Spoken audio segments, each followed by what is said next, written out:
la Sûreté du Québec m'a embauché à contrat pour faire tous les postes de la Sûreté du Québec en région, bien, sur le territoire du Québec. Et vous les avez tous faits? Ah, j'en ai fait, je me suis usé à conduire pour aller à tous les endroits. Vous savez, un poste de police là, au Témiscamingue qui fait affaire avec tous les Algonquins du Témiscamingue, un poste de police, les différents postes de police en Abitibi. J'étais jusqu'à Coudjouac, dans le Grand Nord, j'étais partout. Et j'ai fait la tournée complète. Des gens de la Sûreté du Québec qui cherchaient un anthropologue pour sensibiliser les policiers aux réalités autochtones dans le contexte de la guerre du saumon. Mais là, qui se souvient de la guerre du saumon? 1979-1980, les Premières Nations font des revendications. Les Premières Nations commencent à se manifester. On est dans la révolution tranquille des Premières Nations depuis 1970. Ils ont réclamé leurs droits, leur territoire, les traités, puis tout ça. Il y a eu la Convention de la baie James. Mais là, ça fait 10 ans. Ils arrivent avec le dossier saumon. Et étonnant, moi, j'ai beaucoup travaillé dans ma vie dans le village Innu de Mingan et Comanche. Il y a une rivière qui s'appelle la rivière Mingan. Jules Vigneault l'a chanté. Il n'y a pas de boulot sur la rivière Mingan. On serait surpris d'apprendre que depuis 100 ans, les Inuits n'avaient pas le droit de pêcher un saumon. Un saumon sur la rivière. Ils étaient campés l'été près de la rivière, mais ils étaient interdits de saumon. C'était réservé aux Américains, ou, mais je dirais, aux pêcheurs sportifs. On est dans une situation de grande injustice. À Restigouche, tu sais, on parle de la Cascapédia, la Matapédia, de toutes les grandes rivières à saumon du côté de la baie des Chaleurs. Les pêcheurs commerciaux ont tous les droits. Les pêcheurs sportifs ont tous les droits. Les Micmacs arrivent en dernier, comme les petits rats qui vont grappiller, les saumons qui resteront peut-être. Donc, les Micmacs se soulèvent, mettent des filets dans la rivière, se chicanent avec les ministères du Nouveau-Brunswick et du Québec. Gros dossier autochtone. Puis dans ce temps-là, je ne sais pas pourquoi je dis dans ce temps-là, mais on haïssait les Autochtones. C'est-à-dire qu'on trouvait qu'ils étaient bien chialeux, puis les chroniqueurs de chasse et pêche les avaient. Et soudainement, le ministère ordonne que la police intervienne à Restigouche pour enlever les filets. Là, c'est une grosse communauté, Restigouche, Micmac. Il y a des armes partout, c'est des chasseurs. Ils sont armés. Pas pour faire la guerre, mais quand même, ils ont des fusils puis ils ont des carabines. Et il y a 350 policiers qui rentrent là-dedans. On a frôlé la catastrophe. Et les médias internationaux ont couvert la chose. Il y avait le pont de Campbellton, il y a eu des films là-dessus, il n'y a pas eu de mort, mais on a passé proche. Finalement, c'était la répétition générale de ce qui allait se passer 10 ans plus tard à Oka. Puis quand la crise d'Oka est arrivée, il n'y a plus personne qui se souvenait de Restigouche. Mais Restigouche, là, il y a 3 interventions policières massives. On aurait pu déraper.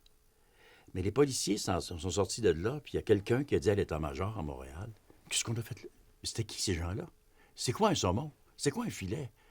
On était où, là? C'est sur quelle planète? Le gouvernement nous dit d'intervenir, mais on ne sait pas dans quoi. C'est qui les bons, c'est qui les méchants. Donc, les policiers étaient obligés d'assister aux cours que vous donniez. Oui, puis ils prenaient les présents, ils étaient payés, là, c'était sur du temps de... ils étaient absolument obligés. Et vous leur enseignez quoi? Je faisais l'histoire complète des Autochtones, de Christophe Colomb jusqu'à la Convention de la baie James. Oh, c'est beaucoup, ça. Je commençais avec Christophe Colomb. Ouais. Pourquoi il est venu, puis c'était qui ce gars-là, puis qu'est-ce que les Espagnols ont fait. Et ça durait 14 heures. Et c'était magistral. C'était pas une discussion. C'était un magistral de 14 heures. Et c'est ce que la Sûreté du Québec vous avait demandé? Parce que je comprends, là, au début, avec la guerre du saumon, il y a une crise. Bon. Mais après, vous aviez un mandat? Est-ce que la Sûreté du Québec vous a demandé des choses? C'était ça le mandat. Les autres ne savaient pas ce que j'allais faire. J'avais oui. carte blanche quand même. Ils ne savaient pas. Ça. Okay. Mais c'est comme s'ils immobilisaient des patrouilleurs. En général, ils étaient 25, là, 30. Ils immobilisaient les patrouilleurs pendant 2 jours, en uniforme. Et ils étaient devant moi, puis je les avais pendant 2 jours. Puis à la fin, l'objectif, c'était de leur voir les yeux, puis le cœur et les oreilles, et de me regarder, puis de me dire, on savait pas ça. 2, on voit pas les choses de la même manière. Et 3, on est donc sensibilisés à cette réalité-là, parce que normalement, eux autres, ils savent rien. Mais c'est vrai, ils ne savent rien. Ils savent rien. Ils sont délégués, là. C'est un jeune homme, là, il a 19 ans, il a 20 ans. Il est dans la Sûreté du Québec. Puis le contrat de la Sûreté du Québec, c'est que t'es de Québec, t'es de Lobinière, t'es de Montréal, mais t'es supposé aller partout sur le territoire. Puis en général, quand t'es jeune, ils vont te poster, ils vont te mettre sur un poste très éloigné. Tu t'en vas à Ville-Marie ou Témiscamingue, puis là, tu travailles, puis t'as des Indiens partout. C'est qui, ces Indiens-là? Ils sortent d'où, ces Indiens-là? Comment ça se fait que c'est comme ça? Pourquoi il y a des lois spéciales? Pourquoi il y a une réserve? Ils ne savent pas si c'est des Algonquins, ils ne savent pas c'est quoi toutes les questions d'alcool, les conditions sociales, d'où viennent les conditions sociales, dans quoi ils travaillent. En général, ils ont peur de ces gens-là. Mais si je vous dis qu'il y a eu des cas à Maniwaki, à Sept-Îles, à Shefferville, comment vous réagissez? Je parle de viol de femmes autochtones. Vous pourriez allonger la liste jusqu'en Colombie-Britannique. Il y a une sorte de zone d'impunité. Vous êtes d'abord en région isolée, vous avez des postes qui ne sont pas couverts par les médias, qui ne sont pas couverts par les journalistes, il y a très peu de...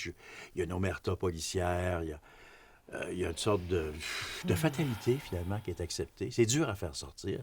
Quand on le fait sortir, on se dit, mais voyons donc, on se fait que personne n'a réagi, personne n'a dit.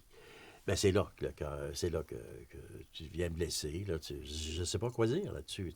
La société est comme ça. On est capable de faire ça. Tu as beau te battre, tu as beau de... C'est comme me poser la question, est-ce que vous pensez que vous avez fait ça pendant 25 ans? Pour rien. Parce que là, vous l'avez fait pendant 25 ans, mais vous ne le faites plus depuis quoi, 10 ans déjà, là, auprès de la Sûreté du Québec? Je ne le fais plus depuis 10 ans. Ce qui veut dire que les jeunes policiers n'ont aucune formation sur la question autochtone. Bien, c'est ça qui est décourageant. C'est ça qui est décourageant. Tu aurais pensé que ça se serait inscrit dans une sorte de réflexe normal des organisations policières. Ben non.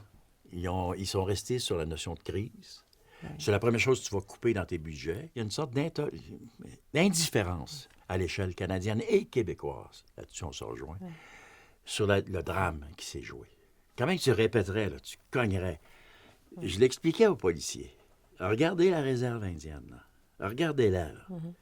C'est pas naturel, ça. Ça vient pas au monde naturellement, une réserve indienne. Ça a été créé par des politiques fédérales. Ça a été créé par des lois. Ça a été créé par des lois racistes. C'est le résultat du racisme, tu sais, l'apartheid, là. Et la démolition des gens. Regardez ces gens qui souffrent. Regardez ces gens qui boivent, qui prennent de la drogue. Regardez ces gens démolis. C'est le résultat de quelque chose. Tu viens pas au monde comme ça. Et ils entendaient ça? Ben oui. Ben oui, bien sûr. Qu'est-ce qui les surprenait le plus? L'histoire. Et même l'histoire de la réserve. Ah oui. Tu sais, d'expliquer qu'un Indien, c'est pas un citoyen canadien. Que la loi sur les Indiens, la question des femmes indiennes, qui ne sont plus des Indiennes, des petits métis qui sont des Indiens, des petits métis qui ne sont pas des Indiens. La dévalorisation des modes de vie, la dévalorisation des langues, des cultures, puis les ravages de l'alcool.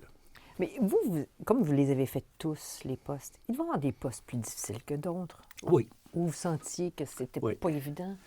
Sept-Îles. Ah oui. À Sept-Îles.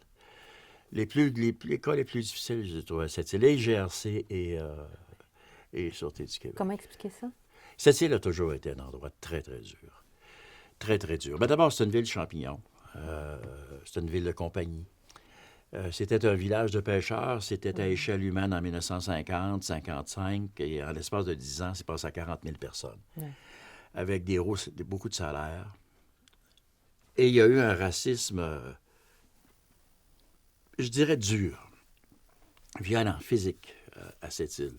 Exclusion, tu sais, ça nous rappelle le sud des États-Unis. Ah oui, hein? Exclusion des Indiens dans les hôtels.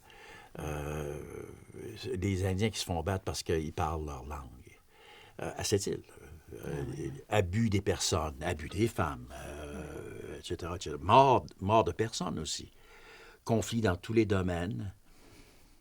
Puis une vision aussi qui est très vicieuse de la part des gens à l'époque, que les Indiens avaient tout. Ou qu'ils faisaient rien, puis que c'était des paresseux, que c'était... Ah non, le vrai racisme, là, ça fait 25 ans que je dénonce ça, sans y parvenir. C'est assez frustrant. Hein? Qu'on écrive dans les journaux, qu'on écrive des livres, qu'on parle à la radio, on peut faire des conférences, puis on s'aperçoit que la société n'est pas prête à recevoir l'urgence d'agir. L'urgence d'agir. Ça va prendre combien de femmes mortes, combien de... Mais ça prendrait quoi, là? Mais je ne sais pas, j'ai pas de réponse pour vous. Quand on arrive au souvenir de l'époque des suicides collectifs au Labrador, c'est pas normal, ça. C'est pas normal. Non. Et puis, ça passait comme une nouvelle simple. C'est au passif et actif d'une société. Mais il y a encore eu 5 suicides à Maliotenam dans la dernière année. C'est pas normal. Mais on l'a laissé aller normalement. Je me souviens très, très bien de cette période-là, les suicides, là. Tu sais, des cas où des policiers qui abandonnaient, ne voulaient plus y aller, dans la police autochtone qui ne voulait pas, qui quittait, qui abandonnait. Quand on dit, tu veux faire un film, là, tu veux faire un film de fiction, là, le policier qui vient remettre son uniforme, qui dit, moi, je ne peux plus faire la police ici. Je ne suis plus capable de décrocher des pendus. Je ne suis plus capable de faire ça. Mais ça a-tu passé? À ce que je sache, ce qu'on regarde à la télévision actuellement, c'est Séraphin, là. Non, mais je veux dire, il n'y a pas de télésérie, là. Il n'y a pas de dramatique, il y a pas de... C'est pas dans notre culture, c'est pas dans notre info, c'est pas dans nos gènes. C'est pas au calendrier politique de l'urgence. Il faut que les femmes parlent, ou que les enfants parlent, ou que les victimes parlent, puis qu'ensuite la société dise, là, ça suffit, on s'en occupe en priorité. Écoutez, toute ma vie, j'ai donné des entrevues aux médias sur des crises autochtones. Quand il y a une crise autochtone, je le sais que le téléphone va sonner. Mais les crises autochtones, les téléphones ne sonnent pas. C'est un peu ça que je pense que c'est un début de réponse. C'est un début de réponse. Ça arrive aux Autochtones, ça n'arrive pas à nous autres.